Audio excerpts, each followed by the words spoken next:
guys could be doing right away. Filling something out. Production records.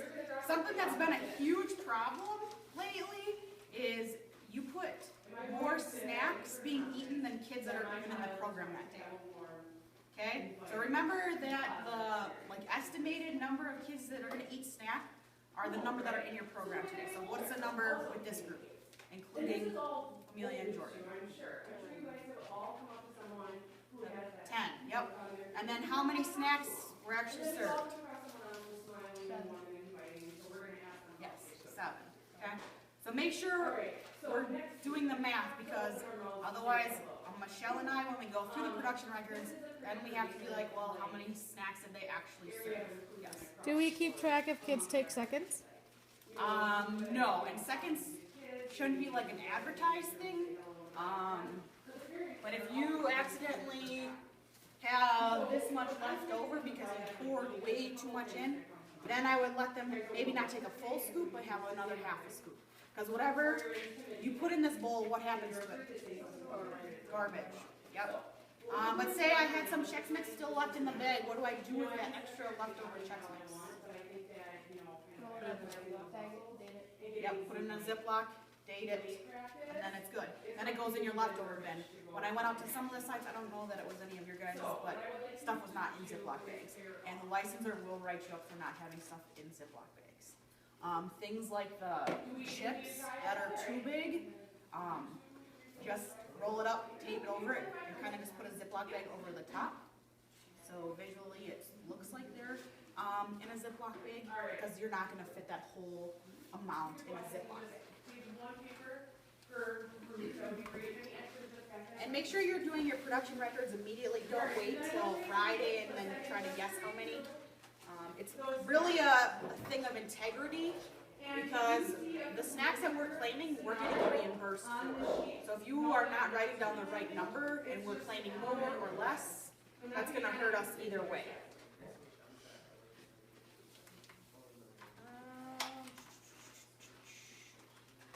Yeah, so the biggest thing is please just make sure the number of snacks that you're serving on your production record does not exceed the number of kids that are actually in your program that day.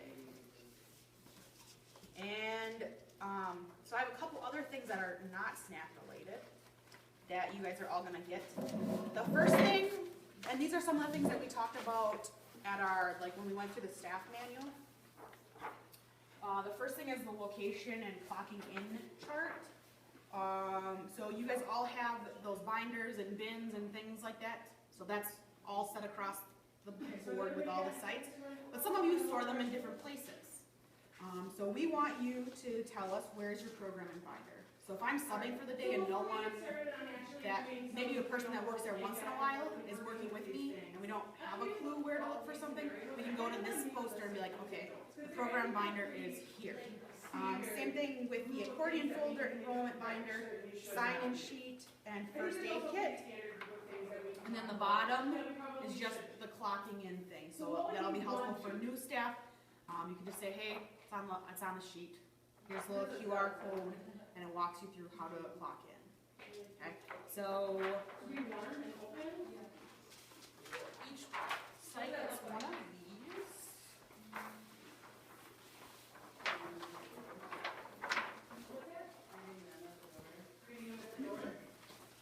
And then also the afternoon child attendance. It's kind of just a little flow chart. So if this is like what needs to take place within the first 15 minutes of the kids coming down to the program. You need to highlight their name as they come in, like you guys all know. If there's any names not highlighted, you need to get confirmation. Maybe I sent you an email, Autumn sent you an email, Charlotte sent you an email, Michelle sent you an email. You called the secretary and they're sick, they weren't in school. Or there was a note left in the parent communication notebook, okay? Then you put an X over the time, and you know that those kids are not supposed to be in that program that day. So say little Susie doesn't come down, then you could also look for leads. Which leads are, you ask any of the students if they saw them today, were they gone? Ask the teacher, and if no note was given to the Y staff, then you need to follow up with leads. So you go through the process of calling the parents. And the first time through, you don't leave any messages if they don't answer, okay? So your goal is hopefully that the parents answer that first time, but if they don't answer, emergency contact, then you call the alternate pickup. So that's the first time no messages are left. If you still don't know where the kid is, you need to call Autumn, and then she'll call Student Transit and see if they're on the bus. If you think that the child is safe, but the parents did not communicate the plan, so you like, oh, I remember, I think the mom said something about her having gymnastics practice or whatever. Then you call the primary cell phone and leave a message stating what steps you took and the contact number for future reference. So like, okay, I'm pretty sure that little Susie is in gymnastics. I believe you said this yesterday, these are the steps that I took, but in the future, please email or leave a message on this phone number so we know where your child is. Yeah, just more of a visual flow chart for you guys to follow if you have questions.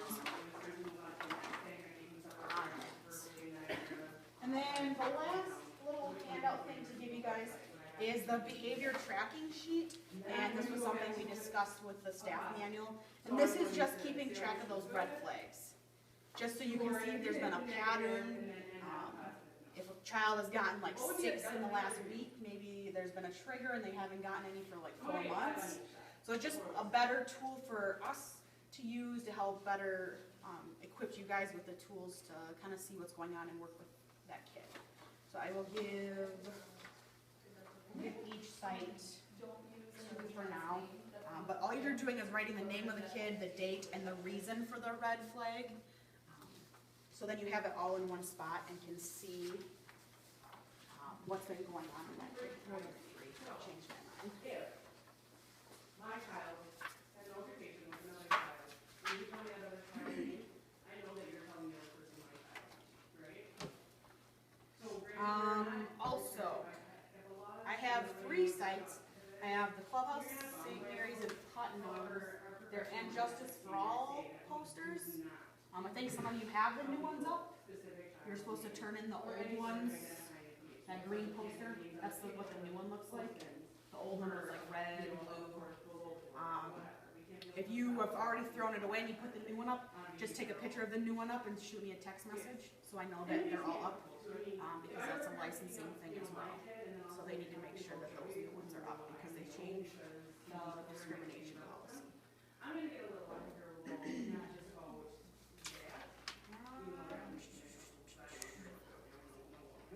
Do you guys have any questions for me as far as snack is concerned? And I don't know if this would work better for you guys, but something that we're going to try at the Y site next week for their super snack is if you get like laminated cards like this that say take 1, take 2, half a cup, 12 sticks, 8 slices. If something like that would be beneficial just to stick on the bowls so the kids could see and figure it out themselves how much that is. physical space. Yes, so Your I voice says think carry. that would be That's beneficial. what includes the children, just to let you know. Continue. Alright, I like, what, first grade now? make some, those are the first, I won't make any more. When you're doing workout, don't give your staff communication log out. Those sorts of things that can easily be picked up by a child. All our children are healthy. You know that. Okay, and the reason we had you guys start with me is because you're the ones doing Super Snack. So Super Snack has all 5 of the components of my plate. So it has a fruit, has a vegetable, protein, grain, and milk. So you're serving milk all the time. So if you would want to touch base with the kitchen and see if they can get milk every day and ask them maybe nicely to stop giving you chocolate milk. And if you guys want to prepare your kids for that, that's coming down the hatch too, no chocolate milk. Because there's 18 grams of sugar in the little container, which is a lot. Think about it. And if you guys want to come up and take a look at what Super Snack kind of looks like, I'll show you what we got going on. So come on up here. Do you want this recorded?